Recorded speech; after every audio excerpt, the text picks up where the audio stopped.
So, will DeSantis' withdrawal help Nikki Haley's chances of becoming the United States' first female president?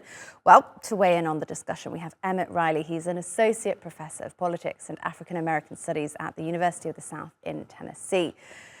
DeSantis had dropped in the polls, so how much of a surprise was his withdrawal, Emmitt? Thanks for having me this evening. I think that DeSantis' exit from the race was not a surprise. He had been unable to give a message to Republican voters to attract support. And so part of him withdrawing today, we see that this essentially makes Donald Trump the nominee, because I don't believe that Nikki Haley will be able to attract a significant amount of support in an effort to defeat Donald Trump in this race. Donald Trump, he's a national candidate. He's a former president facing 91 charges. Most voters' opinion of him is already baked into their public opinion.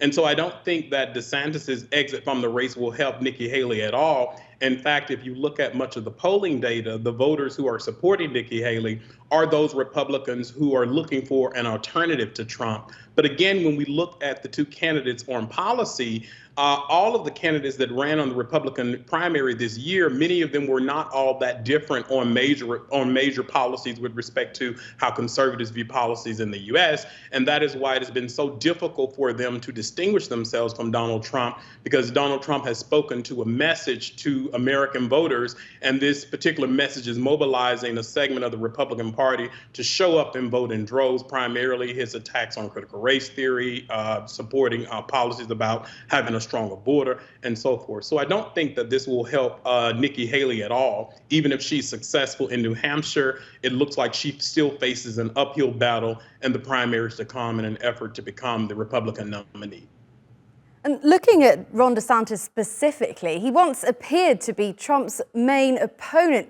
Can you go into a bit more detail about what exactly went wrong for him?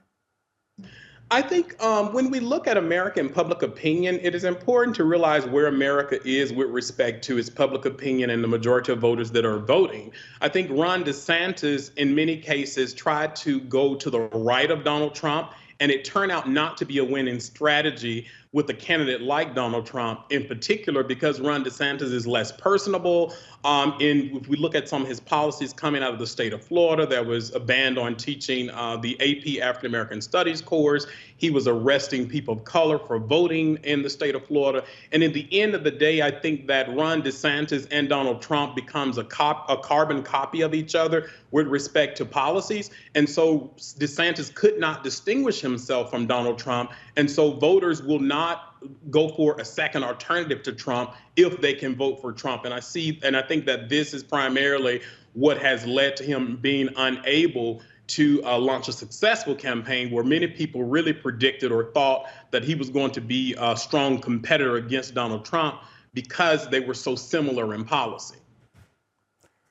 Emmitt Riley, with those thoughts on the presidential race, thank you so much for joining us.